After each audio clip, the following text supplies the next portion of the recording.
I don't know. I think everybody here can tell me, like, when I saw this, that's just what it sounds like to me. Like, this picture just sounds like, get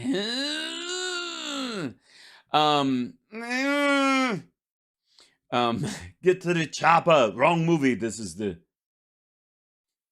you don't know what's in it. It's good. Stygian, the best. All right, chew slowly. All right, this is, don't get me started on Conan. It's a great movie. So, this is one of those. We got two videos today that are, about how, like, China's rising in France and blah blah blah, and it's ignorant, stupid bullshit, and we'll cover why. I have no doubt. I don't know what this is the two latest indications of how fast the U.S. is losing its influence. So probably some sort of BRICS currency, or the dollar, de-dollarization of the petro, blah blah blah, or the France going to, like, all the European leaders going to meet with China because they buy a lot of shit from there, and basically saying, yeah, we're going to keep buying some stuff, but if you fuck around, you're going to find out. And that's what Macron said as well, but we'll get to that in a bit. This is Dinesh D'Souza, and the two latest indications. I mean, there's been a lot more, obviously. The United States, it seems, is, with surprising rapidity, losing its position in the world, losing its dominant position in. Yes, in the doggy style setup of the world, we're losing the dominant position. If at this pace, he's going to have to move to Dubai. In the world. And it's now being seen as a place where ex-felons are spokespeople for an entire political party and wear garanimals. I'm sorry. That was different. Just a part of a multipolar global environment with many other emerging powers and superpowers. Yeah, which has never been a potential at any time in history, and is not now. And in some the DJT Junior latest? I'll take a look at that as well. Yeah. Mainly traditional societies in the world. The United States is even being seen as a bad guy.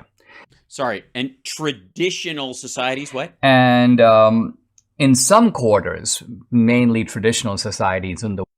Traditional societies. Traditionally, most countries have a society. I don't know. England? World. The United States is even being seen as a bad guy. Naughty. As a rebel. Wearing sunglasses inside. Hats on in church. Wranglers low on your hips. America, what are you up to? As an evil empire of a sorts. Of a sorts. Yes, well, I'm sorry. The tradition he's talking about apparently is the tradition of people who watch Jimmy Dore.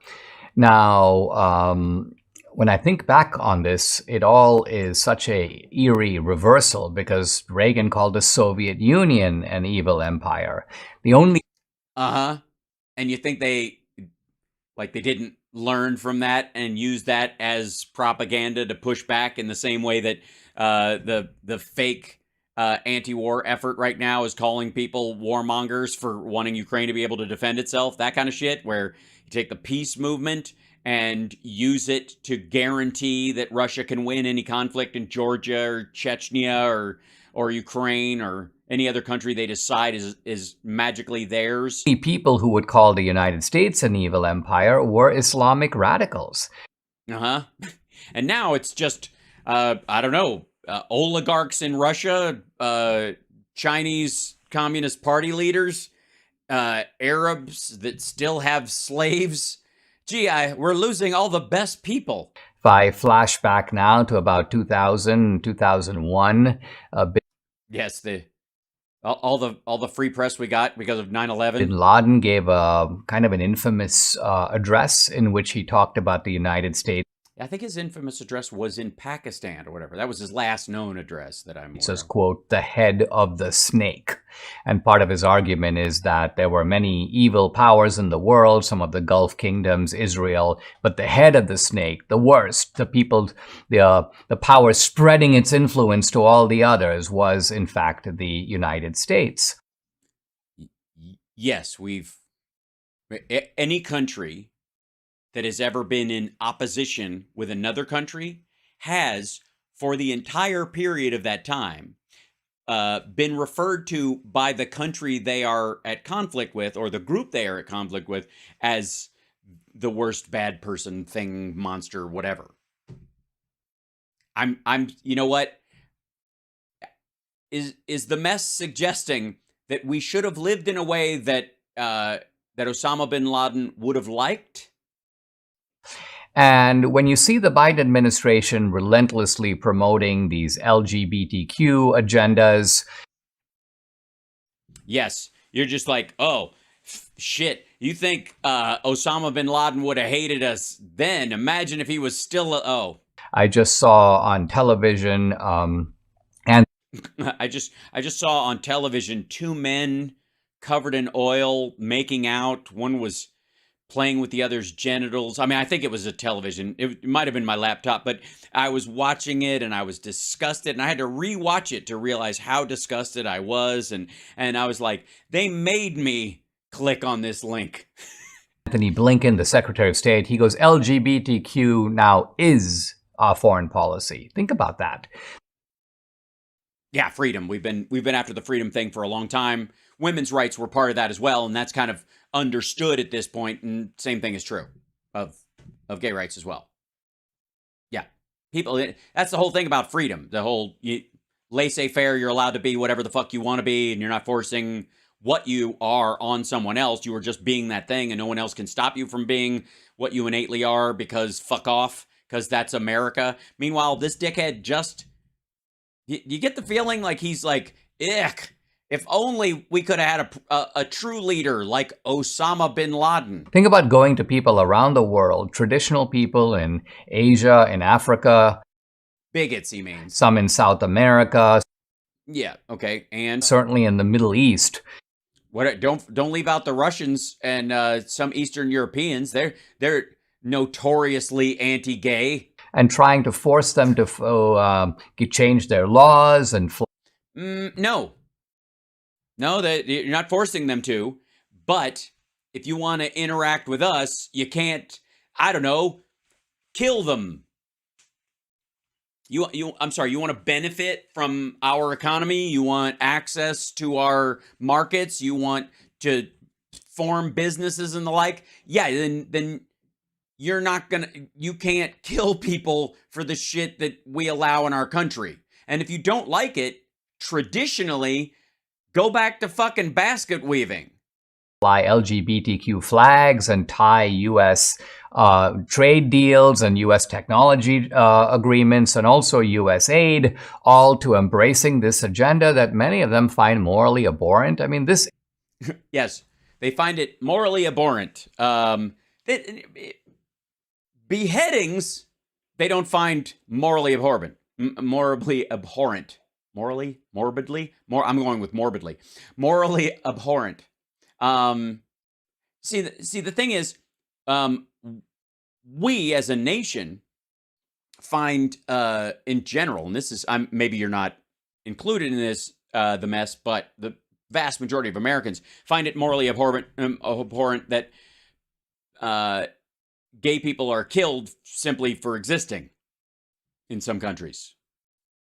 And those people apparently want to set up shop with us or expect us to guard their shipping routes and stuff like that, which you don't pay for. They don't pay a security fee. But part of the deal is we don't want to be in that sandbox anymore. You don't have to be. You can stick with that shit. Traditional societies, if you want to go fucking, go Amish, motherfucker, what do you even need airplane parts for? is a problem. And it goes beyond the social agenda. Well, yeah, of course. Here you have the United States, which it now seems has been the key player, in fact, may be the initiator of blowing up the Nord Stream 2 pipeline. No. Fuck you. And after some reporting on this and some admissions by deep state officials in the United States, well, yes, this was done by Ukrainian saboteurs.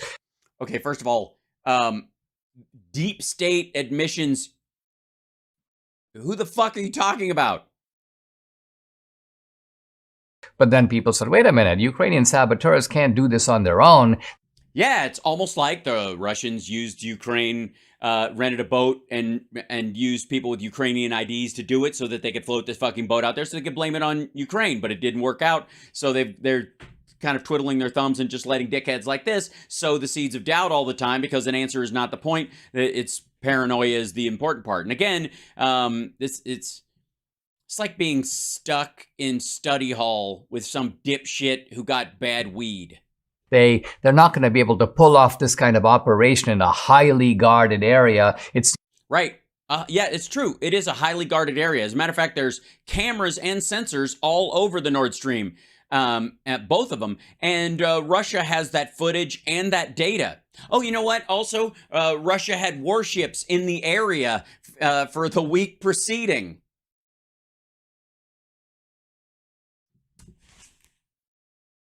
Well, shit, the mess. Now you've got me thinking that Russia just had a giant pipeline full of gas that they needed to vent, thought they could turn it into a false flag, and just went, fuck it, who cares anyways, because, it's never going to get turned back on because Germany would be kicked out of the fucking EU if they started using Russian gas again after the mass graves at Bucha were found, for example. Seems to involve the cooperation of the Norwegians and the Finns. So you get these Scandinavian.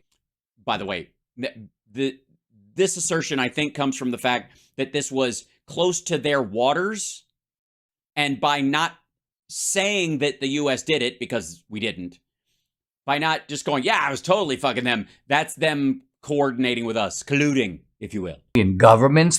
It's garbage, but I'm just trying to, I'm trying to be your mess translator. Participating, that has to be something organized by the United States. No, it doesn't.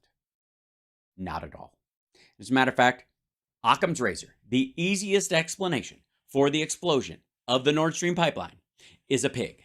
Not an animal pig, a pipeline inspection gadget, which is one of these rolling things, and you just attach a bomb to it, put a timer on it, or just a signal, send it out there, blow it up wherever the fuck you want. You don't even have to go down to the goddamn thing. It blows it from the inside out. And the pictures that we have seen, the exploded metal is going outward. So, fuck off.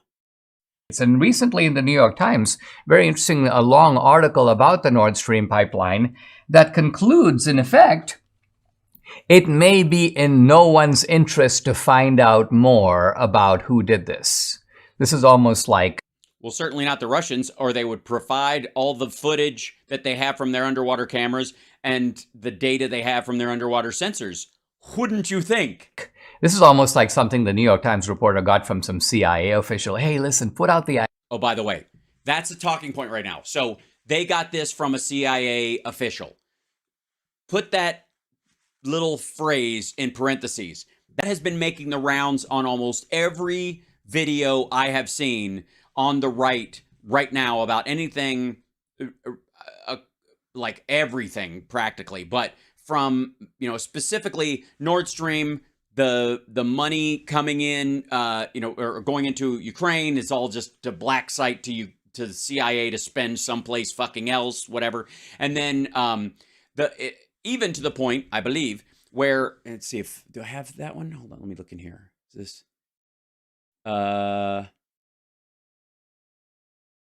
yeah, look at this. So, leaked documents planted. This is a Jimmy Dore video. Leaked documents planted. So the idea is, and by the way, planted, again, you can't leak a lie, so whatever. Anyways, it's just stupid. But the point is that this is now, sorry about that. This is the standard response CIA is behind everything. They're the new Illuminati. Just count on it. And they're everywhere. And there's no line between them and the FBI. And so the right wing is full. Like, there's feds everywhere. Everybody's a plant. Nobody's really doing their job. No one, like, there's no fucking up in the world anymore. There are no mistakes. Everything is a plan. Like, like they've all been watching The Recruit over and idea over. that nobody really It was a pig sick industry. Yeah, not a living pig, guys. wants to find out. Well, who's going to say that? Who's the kind of person who says Russia. nobody wants to find out? Usually it's the perpetrator. Well, no. I would say at this point, nobody gives a fuck.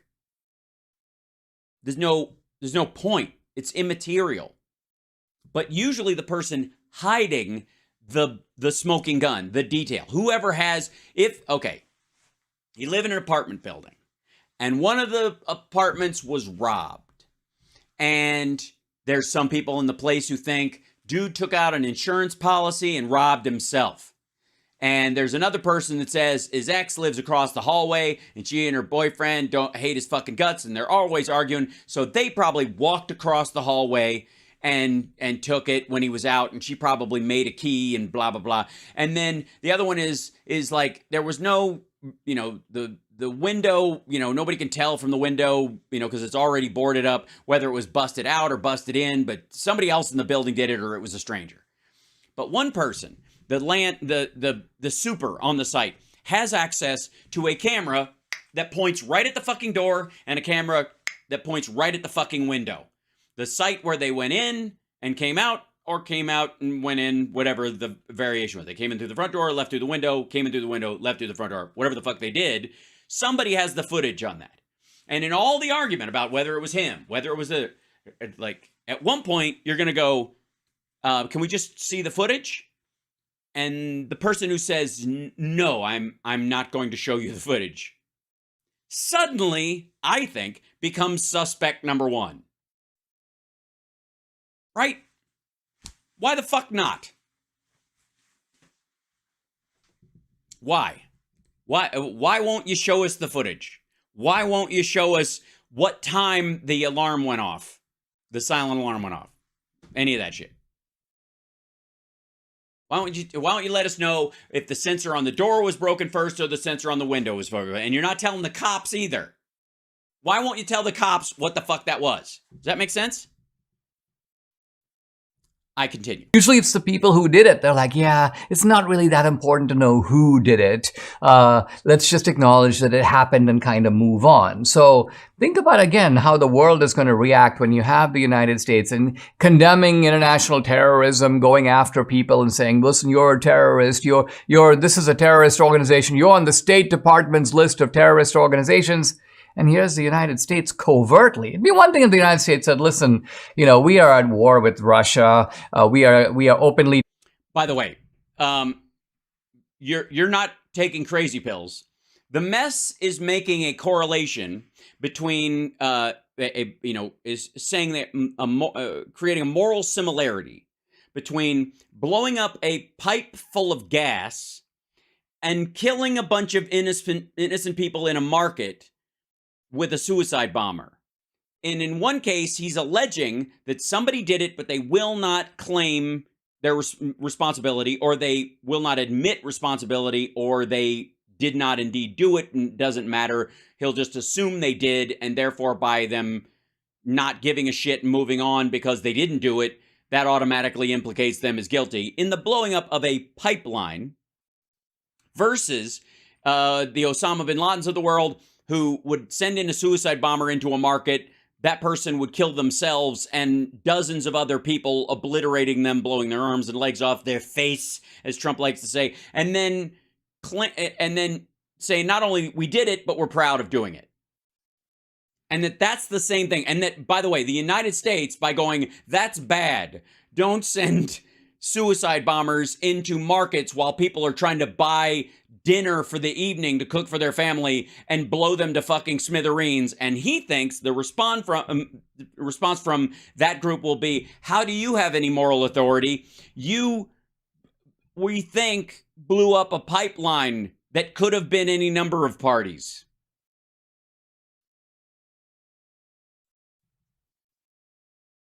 Yeah, he thinks they're the same. Taking the side of Ukraine. Yes, of course, we're going to blow up the Nord Stream pipeline. That's the way in which the Russians, but that's too provocative. The Russians might then decide they're going to start blowing up American targets. They might decide, let's escalate, move closer into the nuclear arena. So you don't want to do that. So you do this covertly. You act like, we don't know who did it.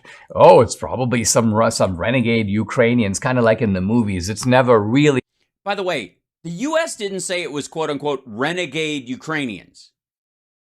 I think it was the Times of London and then a German newspaper did some footwork on a boat that left Germany that was rented by people with Ukrainian IDs, and that's all. So the idea that it's those people, that they were real, that those aren't Russian, those Ukrainian IDs aren't from the fucking Donbass region already, from the Donetsk and Luhansk area. They weren't just Russians with Ukrainian IDs, legit ones or what have you, or cover.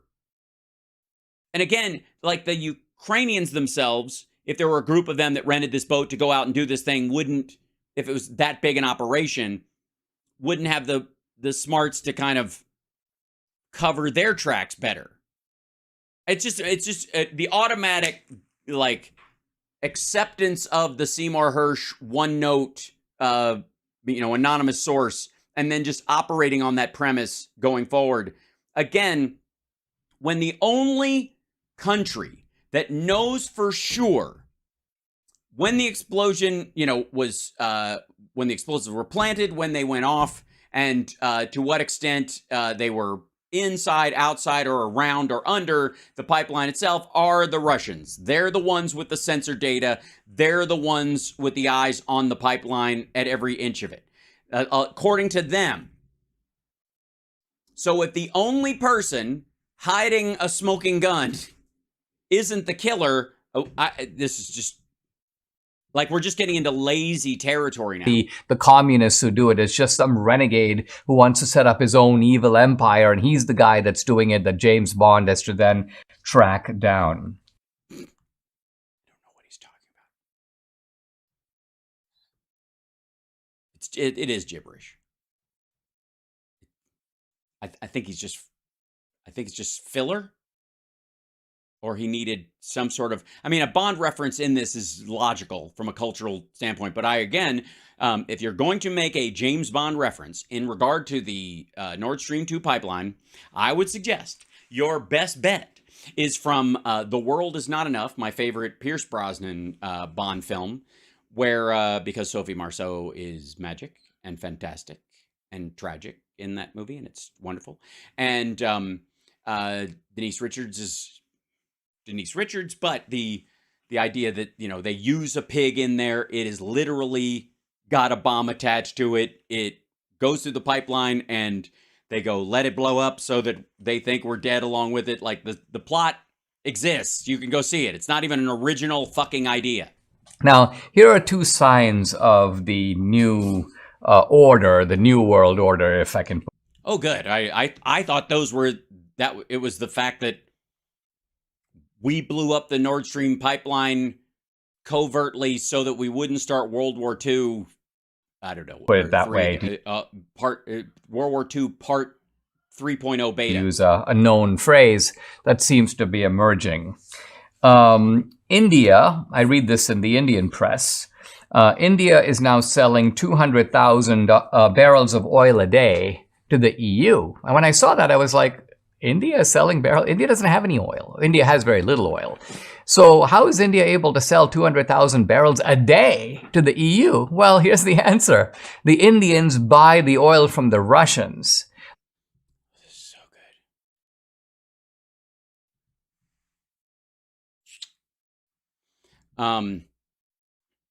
good. Yeah. And the profit that they're making off of it, they're keeping it. The Russians are selling it to the Indians at below cost just to keep the pipes open. They mark it up to make a kind of middleman's profit, and then They sell it right back to the EU. So the point is that the EU says, oh yeah, we're joining the United States. We have all these sanctions. We stand in solidarity with Ukraine. We're not buying oil from Russia. Okay, the Russians sell it to the Indians. The Indians. Okay, so this is, by the way, this is supposed to be indicative of we're losing influence in the world because India is doing bumper pool with Russian oil. Now, okay.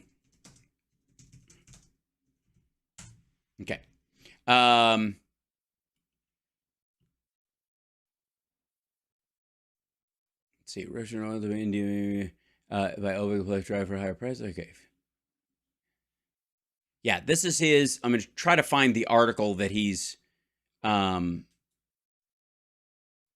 Yeah, so this is enjoyable. Fuels from Russia, Russian oil gets backdoor entry into Europe via India. Look out. Record high imports of crude oil from Russia in fiscal 2022 to 2023 help India's refiners boost exports of diesel and jet fuel to Europe as the continent shunned Russian products. Now, there you go.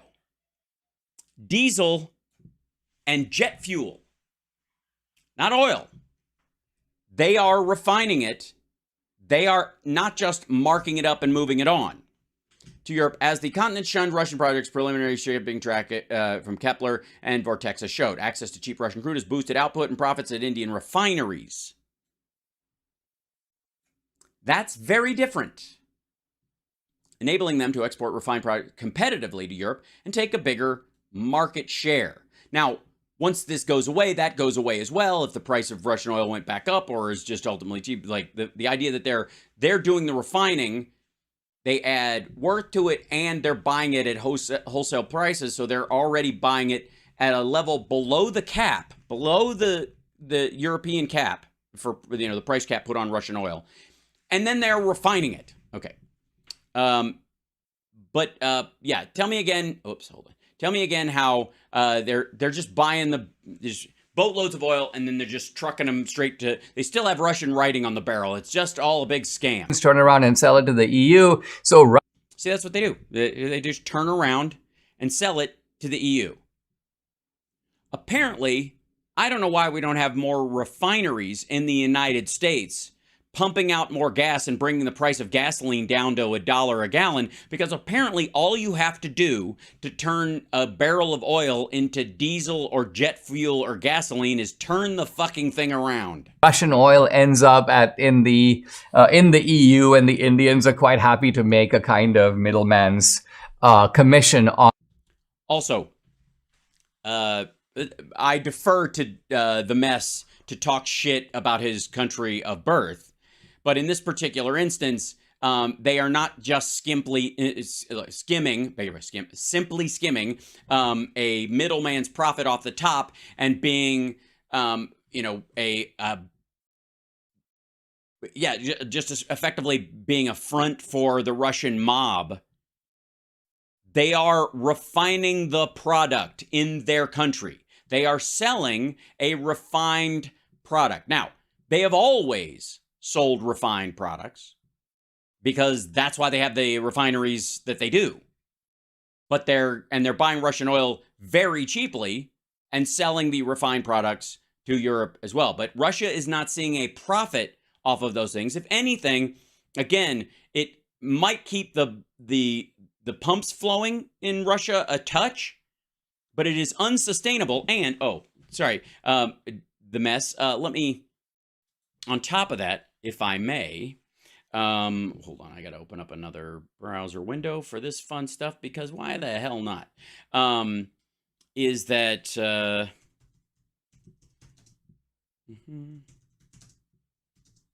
see if I can. Whoops.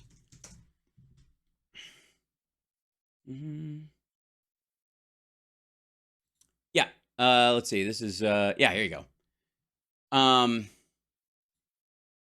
This is in the process. I'm about to show you something. And I want you to remember that this is concurrent with what he's talking about. Never mind the shit that's happened over the last year specifically. This is a current problem for Russia. Russia's revenue from oil and gas almost halved in February. Budget proceeds from oil taxes fell 48% from a year ago. Gas revenue declined 42% due to lower exports to Europe. Russia's oil and gas revenue almost halved in February after Western restrictions on crude and petroleum products took effect and gas exports to Europe fell. Tax revenue from oil and gas plunged 46% in February from a year ago to 521 billion rubles, $6.9 billion. The finance ministry said on Friday, proceeds from crude oil and petroleum products, which account for over two-thirds of energy tax revenue last month, fell by 48% to 361 billion, according to Bloomberg calculations. The drop in contributions to the nation's budget comes after the price of Urals crude, Russia's key export blend, has fallen to a significant discount compared to the Brent benchmark. The European Union banned most seaborne imports of crude and petroleum products from Russia, and the Group of 7 industrialized nations imposed a price cap. With the price of Urals averaging just over half of its value a year ago, Russia is seeking gradually narrow the discount to Brent it uses to calculate taxes in an effort to boost revenue and sanctions. Energy proceeds account for around a third of the nation's coffers, which are under pressure amid the rising cost of financing the war in Ukraine. Gas revenue fell almost 42% in February from a year ago. 161, proceeds from the mineral extraction tax on gas rose 86% to 121 billion rubles, gaining from temporary increase of tax for Gazprom by 50 billion rubles. So the only money that they've made in the last year is by raising the taxes on Gazprom, which is effectively a state organization anyways, and just bleeding more money out of it to finance the war in Ukraine. Not because, oh shit, Gazprom's making a profit and we'll take more of their profit. They raised the rate on Gazprom. By the way, Carter Page once worked for Gazprom. Fuck Carter Page. Okay, so, and then that includes that price right there that, that they're maintaining. Russia says it cut oil output by 700,000 barrels a day in March. Government's pledge was for a reduction of 500,000 barrels. They went up over that. Added an extra 2. Did you see in March a major change in the in crude oil prices, resulting in gas prices jacking to $7, in January and February anywhere? No, you did not, because the Russian oil economy has effectively been excised from the world economy for all practical purposes.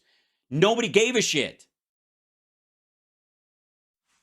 Government's pledge was a reduction of 500,000. Energy ministry data doesn't match sea exports refinery runs. So they're lying about it, by the way.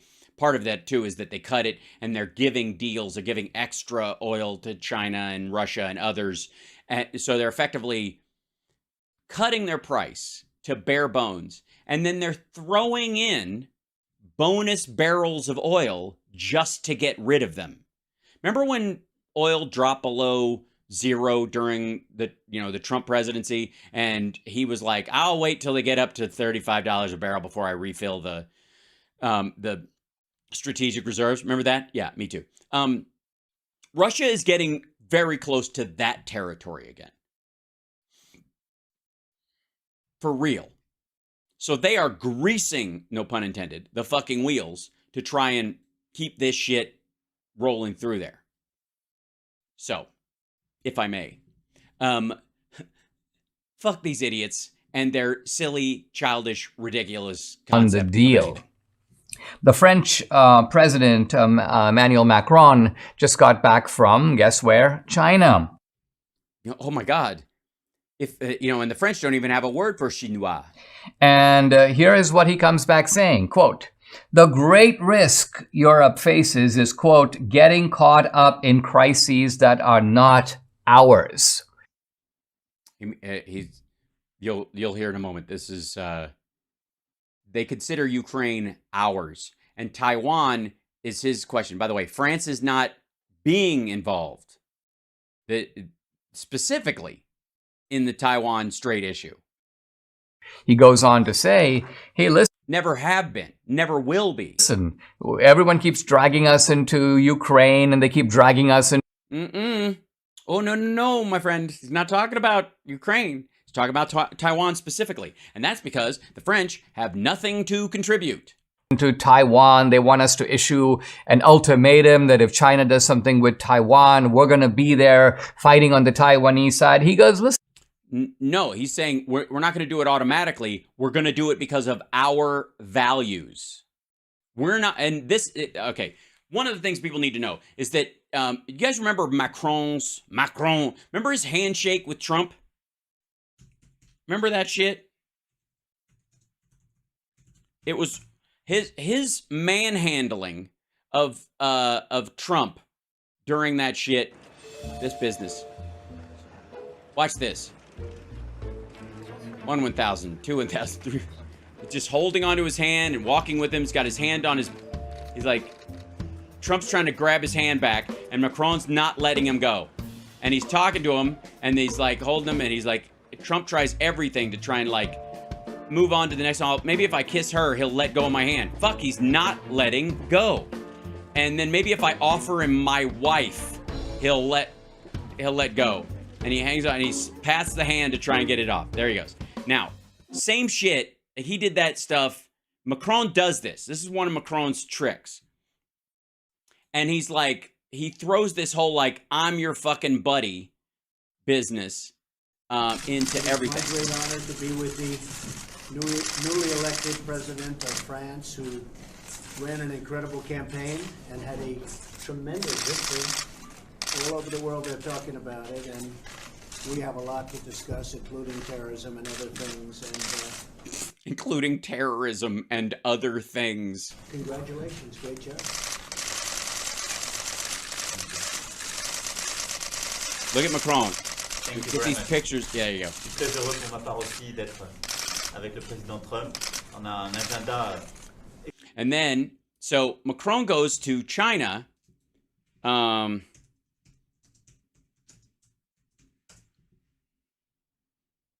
there's a point where I want to see they hold informal talks. There's footage of them together. Okay, so there's whatever. It's a similar shit or whatever.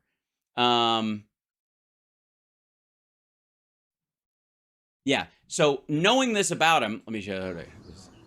This is them walking around or whatever. And Macron watches like he constantly brushes his arm up against Xi. Now Xi is, because the concept of like Asian society, people don't shake hands, even though they absolutely do these days.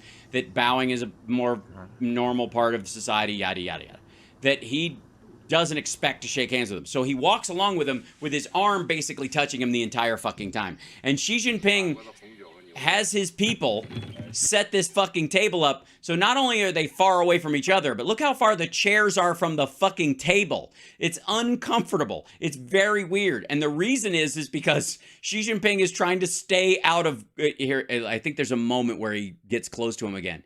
Is this notorious thing with Macron where he's walking right with him. And this is like,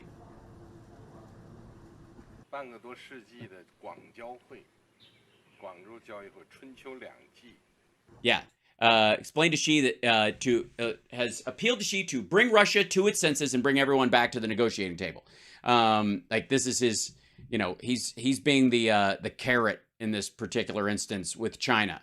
Like, don't fuck up you may think you can live without the American economy. You can't.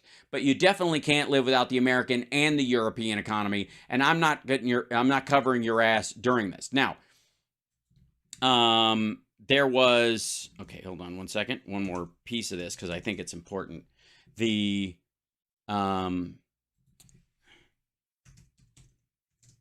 translations around this, she sucks. Let's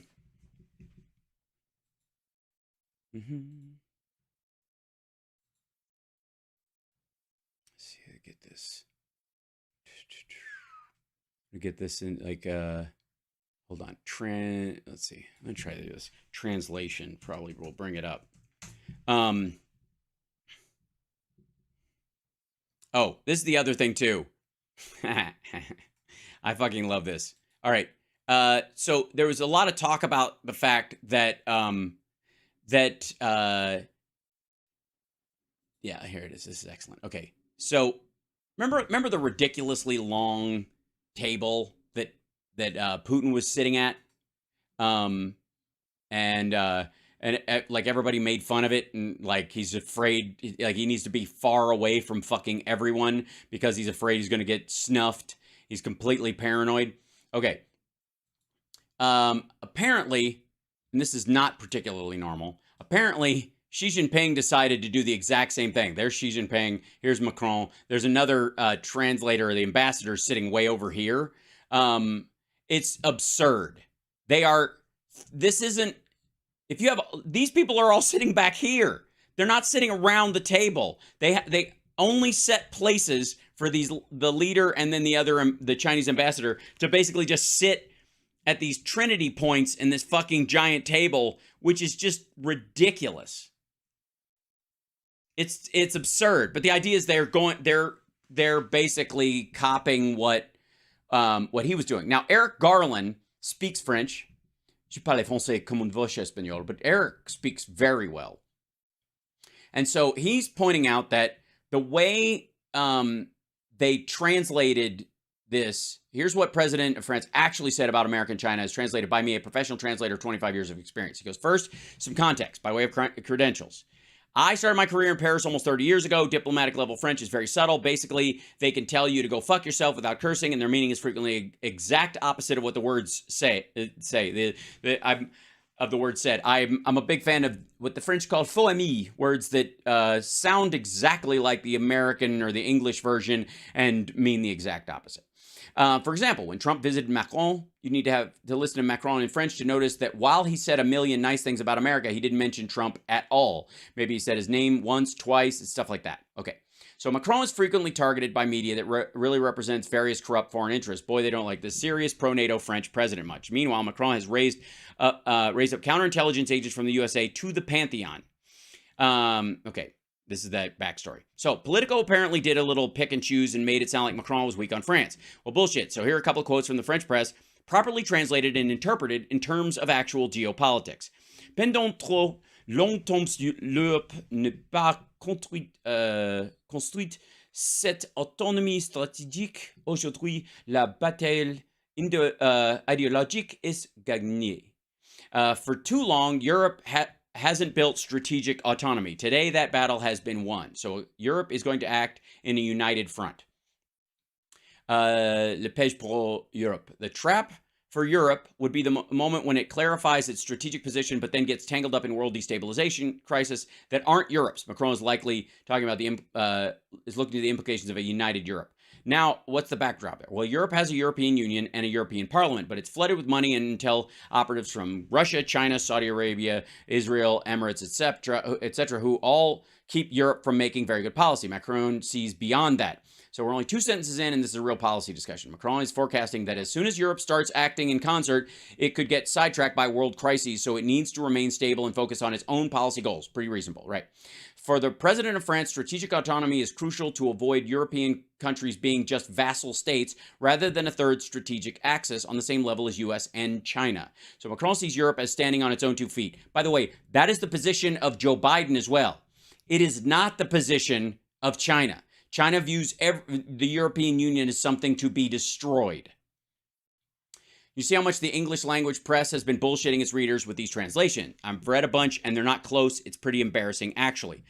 After you talk with Xi Jinping, what can we expect from China on Ukraine? I think China's on the same page as us, that Ukraine is at war. They're fighting and we're helping them. It's not time for negotiations, though we should start down that path and plant milestones. Macron, that's the point of this dialogue with China, to come together with our common approaches, first supporting the principles of the UN Charter, second, a clear reminder about nuclear power, that China should be accountable for Russia's move. So reminding China that if Russia jumps off and fucks around, China's in bed with them right now, and we won't forget it as the European Union. And not because the United States is telling us to, but because that's our values. Right. So I thought the line from the media outlets is that Macron is all soft on China. And here's Macron suggesting, albeit subtly, that maybe China needs to take account of the responsibility for Putin going to Belarus with nukes. That's a big deal. So I'm not going to do this. I'm not doing it for my health, blah, blah, blah. There you go. So, okay, here comes the top shelf aggressive French stuff. Is Ukraine a Chinese diplomatic priority? Maybe not. But this dialogue helps us temper the comments on some of the of China's complacency with regards to Russia. Let me translate for real because they sound all nice and it ain't. Is Ukraine a priority for China? Maybe not. China is behind a lot of this fuckery, and we fucking well know we're tired of these games. This dialogue helps us temper the comments of some about China's complacency with regards to Russia. We know you're backing Russia in this shit. People are talking about it, and by people we mean us. So stop helping Russia, you assholes. Right?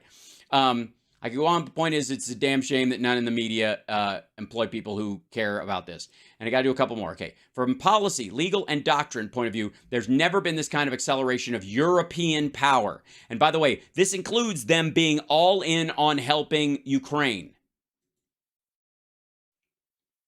What do you think the implications are for the AUKUS alliance really are and the Quad? The U.S. is setting up Europe to take care of itself with France as the leader. The United States is going to anchor the North Atlantic, South American, African, and Asian security with Australia and UK. The U.S. will lead, but here comes the focus on Europe. Germany can't do it. The UK is coming with us. That leaves France.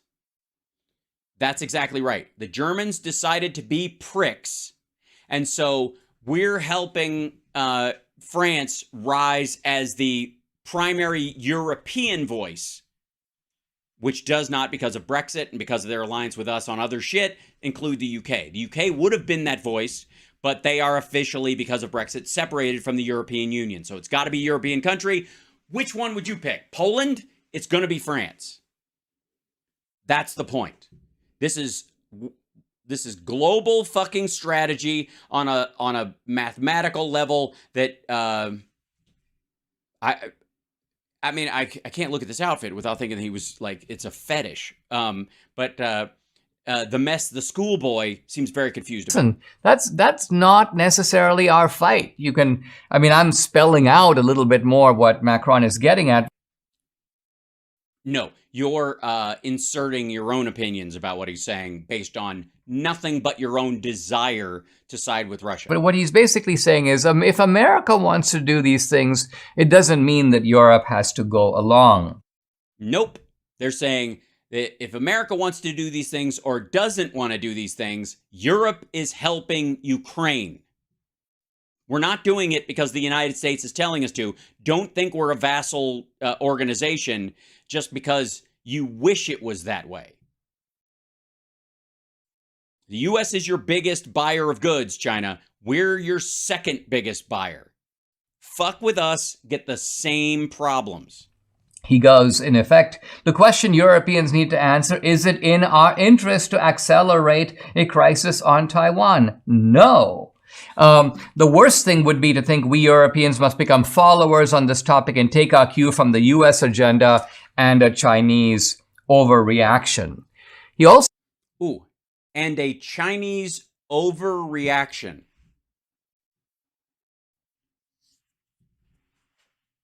He said this within earshot of Xi Jinping and his translator. The U.S. saying the U.S. has an agenda about Taiwan is factually true.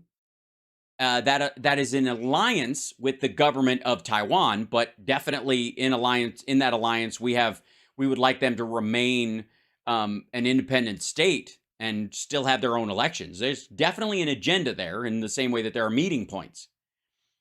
But listen to how he phrased China's side from the U.S. agenda and a Chinese overreaction. Imagine saying that. You're Emmanuel Macron, and you're at you're not home, you're not in an isolated situation. You are on a trip where you are meeting with the president, the chairman of the Chinese Communist Party, and the presiding officer of the entire Chinese country, and you're saying, we're going to make our own decisions. We're not just going to follow the American agenda and the Chinese overreaction. Imagine yourself fucking saying that when he's right there. Right? See what I mean? He also goes on to say that it might be in Europe's interest to have China as a regional superpower. In other words, what he's saying is, why does Europe want a unipolar world with the United States telling everybody else what to do? I think the point I'm making... Or he's talking about Europe being controlled by the Europeans and dictating what the fuck goes on with Russia and the other surrounding countries. And if they want to drag, Kazakhstan or Georgia into the EU because they want it, because the Kazakhstani people want it, because the Georgians want it, and Russia doesn't, that, we're not looking at a singular polar world. The United States has never actually sought that. We didn't try to undermine the EU and seize fucking control of it. But China is trying to help Russia define Europe. You hear? Here is not just that there is this resistance that's building up, including... Everybody's talking about brie because they love cheese. Fromage. It's fromage. Omelette du fromage. And brie is lovely. It should be room temperature. If it's too runny, the room's too hot. The key point here, and the reason I'm focusing on Europe, is this is supposed to be our allies. This is how our allies are talking now. And I think what this means is that the United... Has there ever been a time when a European leader of any European country has ever said, whatever the U.S. wants us to do, we're fucking doing it? And we're certainly not going to act on our own. The point of the European Union is to follow America's lead. The formation of NATO was an expression of the idea that we weren't colonizing fucking Europe because we helped them win World War II. That there was no expression of that. We have a security alliance with them, but we're not using NATO to attack fucking France or take over their businesses and the like. Like, this is so fucking childish. The United States has, through the Biden regime, fuck off. squandered our claim to leadership, is disgracing ourselves in front of the world. Yeah, that's why he's in Ireland, because no one will listen to him. Even I mentioned a few days ago last week, the president of puny El Salvador. He's like, wait a minute, if the United States is going to arrest the leader of the opposition party, how can you arrest other countries when they do the same thing? Whatever you... Right. So who is saying that that El Salvador, the words of the El Salvadoran president are more important than Americans' own opinion of their actions or the value of our legal system? And also, we're not rounding him the fuck up. He's going to get a trial. He'll be able to present, he'll have an amazing, like, the highest priced lawyers he can trick other people into paying for. We're not throwing a fucking bag over his head. He didn't even get cuffed when he went in. And the sure shit didn't wrap his arms in fucking twine, El Salvador, please. That's how you say it. I don't know. Wouldn't that seems a fairly easy way to push back. You think about Trump, whatever you think about the merits of the case, if he's an asshole and there are merits. El Salvador did that or some other country did that, the United States immediately becomes very huffy. No, we don't. We absolutely don't. As a matter of fact, in highly corrupt countries where they've had issues with leaders who've tried to come in and bleed the country dry or use the power of their office to enrich themselves at the expense of the people, when that person gets drummed out of office, if it happens, and they go and they actually try that person, as long as it's a legit trial, we're like, good for them. Why don't we have that here? Draws itself up to full height. No, this kind of behavior is not characteristic of a free society. Well, wait a minute. A lot of things going on in the United States today don't seem to be characteristic of a free society. Like what? Either. The United States. Such as? Oh, you mean like book burning or anti-trans bills or some fucking Missouri state legislator saying that 12-year-old girls can get married?